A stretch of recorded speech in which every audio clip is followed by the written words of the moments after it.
Oi, muito bom dia para você. O Record News Rural está no ar. O ataque de lagartas está ameaçando a produtividade das lavouras de milho em Mato Grosso do Sul. E a preocupação dos produtores se agrava com a irregularidade das chuvas. O desenvolvimento do milho, segundo a safra, tem sido desafiador para produtores de inúmeras regiões de Mato Grosso. Com o atraso na colheita da soja, apenas 15% da área cultivada com o milho foi semeada dentro da janela ideal, segundo dados do Instituto Mato Grossense de Economia Agropecuária. Agora, o ataque de lagartas ameaça a produtividade nas lavouras. O ataque da chamada lagarta do cartucho pegou os agricultores de surpresa. Isso porque a variedade plantada prometia ter resistência ao inseto. Agora eles contabilizam os custos adicionais que terão para conter a praga e evitar perdas na produtividade. A gente começou a fazer as aplicações, os controles, a gente não sabia que ia chegar nesse ponto que está, né? O ataque de lagarta, eu acho que está para todo mundo hoje aí no milho, né? Mas a gente vinha fazendo até um controle aí lá no início, né? E aí a gente começamos a perceber que começou a fugir do controle, começou a sobrar lagarta. A lagarta causa danos nas folhas, diminuindo a capacidade de fotossíntese das plantas, o que ocasiona um déficit no desenvolvimento, redução na quantidade de espigas formadas e interfere na qualidade dos grãos. Variedades conhecidas no mercado e amplamente utilizadas para o controle da praga apresentaram falhas na proteção, o que resultou em uma necessidade de aplicações extras de defensivos, gerando custos que estavam fora do orçamento inicial da safra. E se você deixar também, isso aqui vai impactar muito lá na frente, né? Então, entre você não fazer nada e deixar o impacto lá na frente depois, vai ser muito grande. Então... Além disso, segundo o relato dos produtores, até mesmo o mercado tem encontrado dificuldades em atender tanta demanda por produtos que possam eliminar a praga. A preocupação é de que as variedades já não sejam mais efetivas contra a lagarta, já que novas tecnologias devem demorar mais alguns anos para serem lançadas. Novas tecnologias está prevista aí para 2028, 2030, né? Então até lá nós estamos longe ainda para um controle de lagarta, né? Então já um possível cenário para o próximo safra aí, né? Vão ter que se preparar muito com lagarta também aí, né? E os riscos se agravam com a irregularidade das chuvas, já que alguns municípios de Mato Grosso já registraram cerca de 22 dias sem chuvas. Em Confresa, no norte do estado, as lavouras ficaram 27 dias sem precipitação. Em Sinop, as chuvas têm sido mais regulares, porém o que preocupa é a chegada da seca, que pode se antecipar nesse ano e prejudicar o desenvolvimento do milho em um período crítico, especialmente para quem teve um plantio tardio. A gente estamos assim ainda preocupado com o clima aí, que pode ter um corte de chuva meio cedo ainda agora, né? Já se fala aí final do mês, aí talvez essa chuva tá se passando já, né, a época, né? E se acontecer isso, tem muito milho novo ainda plantado, né? Ainda que vai precisar de bastante chuva para frente, né? Então a gente espera que não, que essa chuva prolonga aí para frente, né? E para minimizar um pouquinho dessa perda da lagarta aí também, né? Porque se a gente tiver essa perda agora, aí vai ser o impacto muito grande no mercado. O preço da carne de frango voltou a subir no começo de abril. A alta foi registrada na maioria das regiões acompanhadas pelo CPEA. Os pesquisadores indicam que o impulso vem do típico aquecimento de demanda em início de mês, com maior poder de compra da população. O setor da avicultura está na expectativa de um aumento no volume de vendas nos próximos dias. O cenário tende a ser mais favorável em comparação com as últimas 2 semanas, que foram impactadas pela menor liquidez. Uma horta dentro de um resort chama a atenção dos turistas na cidade de Rio Quente, em Goiás. Essa novidade oferece produtos frescos para os clientes e ainda serve de alimento para muitas famílias carentes. No sul de Goiás, uma horta sustentável se destaca pela produção de hortaliças frescas e de qualidade. São cerca de 5 toneladas por mês, com folhagens como couve, alface e agrião, que abastecem os restaurantes do resort. Hoje nós temos aqui na horta algumas metas, né? E uma dessas metas é um objetivo nosso aqui de produzir e entregar lá na CPDA 90%, às vezes 85% de 7 espécies, 7 variedades. No ano de 2023, nós entregamos 95% de toda a nossa demanda de consumo que dá do nosso resort. Além do sistema convencional das hortaliças, um outro sistema desenvolvido pelo grupo é o da hidroponia, que tem uma série de vantagens, entre elas uma maior velocidade da produção. Se no sistema convencional dura cerca de 5 semanas, aqui no sistema hidropônico você consegue ganhar 1 semana e em 4 semanas esse agrião aqui, por exemplo, já está pronto para o consumo. A produção segue um modelo que alia sustentabilidade e eficiência. Cultivada no forro PVC e a 1 metro de altura, a água é aliada à tecnologia que fornece nutrientes para as plantas crescerem. E a questão até do manejo, né? Você não tem as pragas, não tem ervas daninhas e o adubo já vem incorporado na água que corre aqui nas bancadas, então o sistema é muito tecnológico e muito eficiente. Outra iniciativa importante é a compostagem. Os restos de alimento dos restaurantes do resort são reaproveitados e transformados em adubo natural que retoma para o solo da horta, fechando um ciclo sustentável. Principalmente essa etapa aqui da hidroponia, ele tem uma redução do consumo de água que é fantástico, vai tudo de encontro com as nossas ações de sustentabilidade. O orgânico, né, a compostagem, o composto orgânico é utilizado aqui e a gente trabalha no ciclo do resíduo zero. Embora não seja certificada como orgânica, a produção é livre de agrotóxicos e há um esforço constante para reduzir ao máximo o uso de defensivos químicos, adotando práticas mais ecológicas. Todo o excedente de produção, a gente faz doações primeiro para os nossos colaboradores e também a gente doa para as nossas instituições. Tem várias instituições que a gente apoia na região. Depois de colhidas, as hortaliças chegam ao centro de produção e distribuição de alimentos, onde são higienizadas e levadas para os restaurantes dos hotéis. A gente acompanha todo esse processo, desde a produção, a seleção dos nossos fornecedores, aqui dentro da central de produção, todos os controles de qualidade que são exigidos por legislação e controles internos nossos como segurança. Todo esse processo é crucial para a gente garantir que o que vai chegar para o cliente ele está adequado tanto em sabor, em apresentação, mas também em qualidade relacionada ao controle higiênico sanitário. A baixa qualidade da laranja mantém o preço em queda para a indústria. Confira.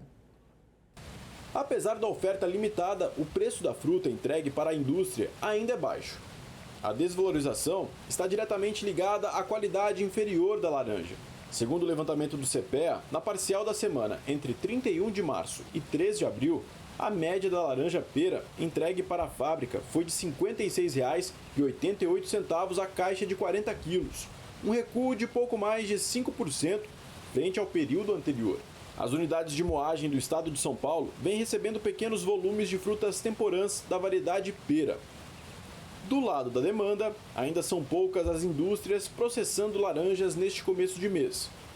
Algumas unidades seguem em manutenção e muitas devem entrar em operação no final de abril e início de maio.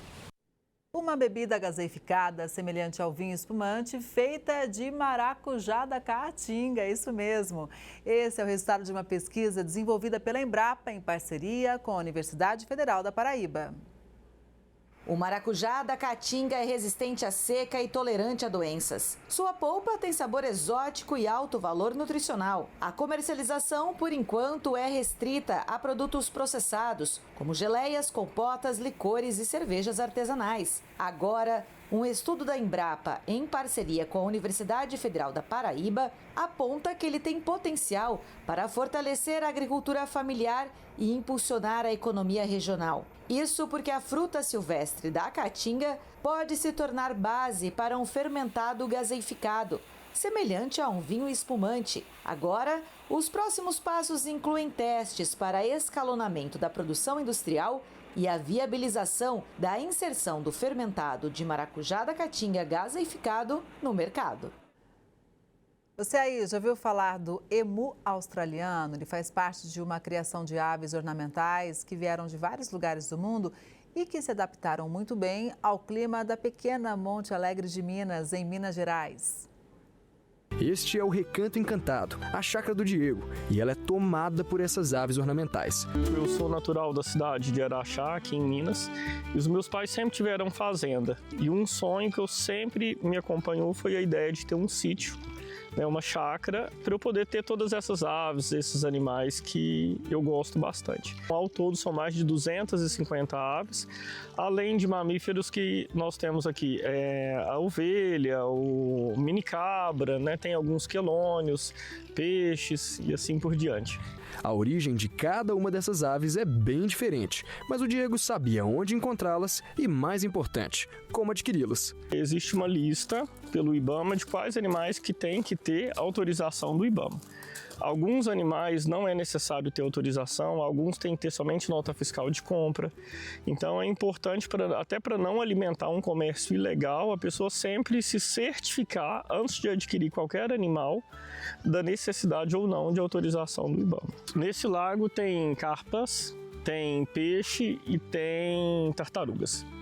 Mas eu tô vendo uma espécie ali que é o que chamou mais atenção. Quem que é aquela bonita ali? Aquelas aves são as tadornas ferrugíneas. A tadorna ferrugínea, ela é uma ave aquática, né? Ela é originária da África do Norte. E uma curiosidade sobre a tadorna ferrugínea, Lucas, é que elas são monogâmicas, né? O macho ele escolhe uma fêmea e durante a vida ele acompanha toda a parte reprodutiva, a fêmea ela é única durante toda a vida sexual desse macho. O cisne negro ele é originário da região da Inglaterra e o cisne negro, apesar dele ser negro, ele nasce, uma curiosidade, os filhotes são brancacentos acinzentados, né? Então, ao longo do desenvolvimento, ele vai adquirindo essa tonalidade da plumagem negra. Mas quem mais rouba a cena é o emu australiano, uma ave do grupo das ratitas, que são as aves gigantes. Esse aqui, por exemplo, o Igor, pode chegar até a 1,90. Mas apesar do tamanho enorme, esse bicho é uma dama. Ele é super carismático, carinhoso e adora um carinho. Olha aqui, até abaixa. O emu adulto ele pesa em média de 50 a 60 quilos, o macho, uma fêmea na faixa de 50 quilos. É uma ave bem grande, bem pesada e que é muito dócil. Depois de ver uma ave deste tamanho, impossível não surgir a dúvida: como será que é a alimentação delas? Cada ave tem uma ração com balanceamento adequado para cada espécie, para cada raça, né? Nós totalizamos um gasto aproximadamente mensal em torno de mais ou menos 200 quilos de ração por mês, né? O que acaba contabilizando um custo aproximadamente de R$2.000 somente de ração por mês. Aqui nós temos exemplares do pavão branco, o pavão azul e o pavão arlequim, que é a mistura do cruzamento do pavão branco com o azul. Um fato interessante também é que no mundo dos pavões, né, o macho é quem tem aquela coloração que a gente conhece, que chama bastante atenção. Sim. E a fêmea, ela é um pouco mais neutra ali, ela não tem muita cor, né? Sim, a fêmea ela tem uma cor mais camuflada, porque como é a fêmea que faz a incubação dos ovos, não é interessante que ela seja colorida, porque isso pode atrair predadores, identificar ela no ninho, né, no meio do capim, e o predador encontrar ela e acabar se alimentando, né, comendo a fêmea. E aí o macho tem essas cores justamente para atrair a fêmea no acasalamento. O macho ele tem esse leque e inclusive durante o período de reprodução é o período de crescimento máximo da pena das caudas, né? E aí o período de reprodução deles inicia em setembro, outubro e vai até final de dezembro e início de janeiro. Aqui a gente tem exemplares da galinha sedosa. Apesar dela ser muito chamada de sedosa da China, é uma ave que ela é originária do Japão. Ela é uma galinha que tem que ter alguns cuidados especiais, porque a pena dela ela não é tão impermeabilizada como uma outra galinha comum, né? Então a galinha comum, quando chove, ela tem uma gordura sobre a pena, sobre a plumagem, que impede que a água infiltre e a galinha fique molhada. A galinha sedosa ela tem que ficar mais em recinto fechado, porque ela não tem essa capacidade de proteção. Estes animais podem até ser de regiões diferentes do país e do mundo, mas quando se juntam, criam um ecossistema interessante, bem único. É um lugar que o Diego, como veterinário e como um bom apaixonado pela fauna, gosta de chamar de lar. A Tecnoshow Comigo começa hoje em Rio Verde, Goiás. Com o tema Gerações do Agro, a edição desse ano foca na sucessão familiar no agronegócio e busca atingir um público de novos produtores rurais. Além disso, tem espaço garantido também para sustentabilidade no campo. Então vamos saber mais? Quem chega para contar tudo para a gente é o Eduardo Rara, que é engenheiro agrônomo e também coordenador de palestras da Tecnoshow Comigo. Bom dia, seja muito bem-vindo ao Record News Rural. Bom dia aos ouvintes da Record News Rural. É um prazer estar aqui podendo falar dessa grande feira que é a Tecnoshow Comigo. Prazer o nosso também. Eu achei muito bacana, né, esse foco no jovem, né, para trazer realmente esse jovem com um olhar bem atento às novas tecnologias e permanência no campo, né? Justamente. Inclusive, o nosso tema desse ano é Gerações do Agro. Primeiramente porque a cooperativa está fazendo 50 anos de existência esse ano, né, em 2025, e também por uma questão de sucessão, né? Nós estamos passando hoje em dia no campo por uma transformação, as gerações anteriores estão passando o bastão para os novos sucessores, sejam eles filhos e netos. E é importante que essas novas gerações elas fiquem atualizadas sobre o que é o cooperativismo, o que é a produção agrícola sustentável. Então é importante, a Tecnoshow busca nessa edição trazer essa questão da sucessão familiar, né, para as novas gerações que vão assumir as fazendas daqui para frente. É porque os mais jovens são muito ligados em tecnologia, né, Eduardo? Então não dá para a gente pensar em manter essa galera no campo se a forma de produção for aquela lá do passado, né? Justamente, hoje em dia é necessário uma conectividade, é preciso, né? Acho que falta muita infraestrutura para conectividade no meio rural, né? Isso com certeza ajuda muito, até porque as pessoas hoje em dia podem morar na fazenda e ter acesso a plataformas de ensino, comunicação, educação. As máquinas hoje, a gente costuma dizer que elas têm tecnologias embarcadas que exigem comunicação com satélite, Wi-Fi, internet. Então, para manter essa nova geração que vem com essa demanda, é preciso também ter investimento em tecnologia e infraestrutura para poder atender as futuras gerações, né, que vêm com grande anseio de trabalhar no campo, mas também com o acesso à tecnologia. Eduardo, na sua avaliação, né, essa nova geração, ela vem com uma maior flexibilidade para as mudanças, né? Porque às vezes um produtor rural que produz ali há décadas do mesmo jeito, está dando certo, né? Ele supera as dificuldades. Muitas vezes para ele pode ser mais difícil, né? Encarar que é preciso mudar, aperfeiçoar um processo. Enfim, qual que é a sua avaliação? Eu acredito que assim, a nova geração vem muito esperançosa, com uma demanda muito grande de querer implantar tecnologias que são aprendidas nos cursos, nas universidades, né, de ciências agrárias, mas também é muito importante ter um respeito pelo que foi construído, né, pelo legado dos pais e dos avós, né? Essa transição ela tem que ser muito bem feita, muito bem construída, né, a quatro mãos, para que você passe, né, de maneira correta, de maneira assertiva, a transição, né? Porque as maneiras muito abruptas, talvez, elas possam criar alguns atritos que acabam não validando, né, a questão da sucessão. Então, acho que é preciso muita tranquilidade, né, de ambas as partes, tanto da geração anterior como da geração nova, para que isso possa fluir de maneira natural. E tudo isso passa também por muita informação, por muita qualificação. E a Tecnoshow vai trazer, inclusive, uma série de palestras, né? Sim, uma boa pergunta, porque um dos grandes diferenciais da Tecnoshow em relação às demais feiras do setor, né, setor agropecuário, é que ela é caracterizada por informação. Nós temos aqui na Comigo, né, 3 auditórios que tem uma capacidade total de mais de 1.500 pessoas, né, em 3 auditórios, com temas diversos de palestra. Então, na verdade, a gente acha tão importante quanto a aquisição de máquinas, tratores, insumos agrícolas, novas variedades de soja e milho, a informação. Porque a informação, no momento certo, o produtor vai poder utilizar essa informação para comprar um insumo melhor, para prever como vai ser a próxima safra, para entender melhor se o preço da arroba do gado vai subir ou descer. Isso é importante, né? Então, a informação ela é base para tomar de decisões assertivas na fazenda. Bom, a Tecnoshow Comigo está começando hoje, então dá tempo de todo mundo participar dessas palestras. Elas ocorrem sempre no mesmo horário, em horários variados. Se puder também pincelar alguns tópicos, porque aí a gente incentiva mesmo todo mundo a participar. Legal. Nós temos 3 auditórios, né? Elas ocorrem simultaneamente, mas em horários distintos, né? Nós temos geralmente palestras de manhã e à tarde, 2 de manhã, 2 à tarde em cada auditório, somando mais de 40 palestras oficiais da cooperativa. Mas se a gente for somar os parceiros, instituições de ensino, extensão rural, nós temos mais de 300 horas de conteúdo de palestras, né? Lembrando que as palestras são gratuitas, né? Você não paga para entrar, não precisa fazer reserva, a gente só pede que as pessoas cheguem com antecedência, né? 15 minutinhos antes, porque nós temos um número limitado de lugares. Eduardo, a gente fala tanto aqui também no agro como o nosso agronegócio tenta ser cada vez mais responsável com o meio ambiente, né? Respeitando realmente todo o critério de sustentabilidade. E a própria Tecnoshow Comigo é um exemplo disso, né? Gostaria que você contasse para a gente quais foram os cuidados tomados em relação ao meio ambiente.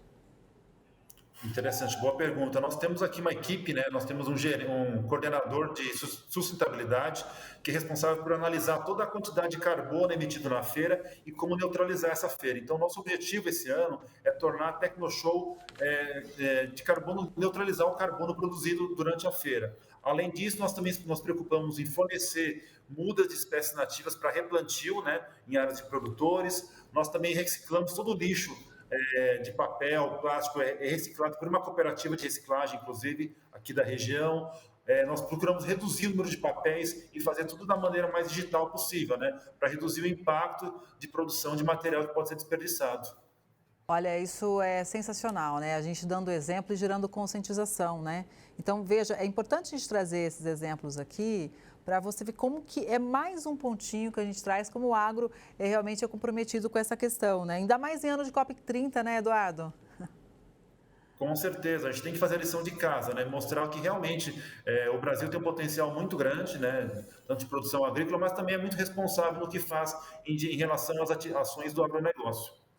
Eduardo, agora é o seguinte, quando a gente visita uma feira como essa, né, tem a oportunidade de passar a cada estande, é impressionante as máquinas e implementos, né? A gente realmente fica impactado, são máquinas gigantes e realmente, como você já citou, a cada ano elas vêm com novidades, com tecnologias embarcadas que fazem toda a diferença para a otimização do trabalho no campo e, inclusive, em relação ao meio ambiente também, como, por exemplo, otimizar processos que usem menos água. Estou dando um exemplo aqui simples, mas tem inúmeros, né? Com relação a esses expositores, né? Quais são as grandes expectativas de geração de negócios, né? E porque, afinal de contas, são imagens que sempre chamam muita atenção do visitante, né?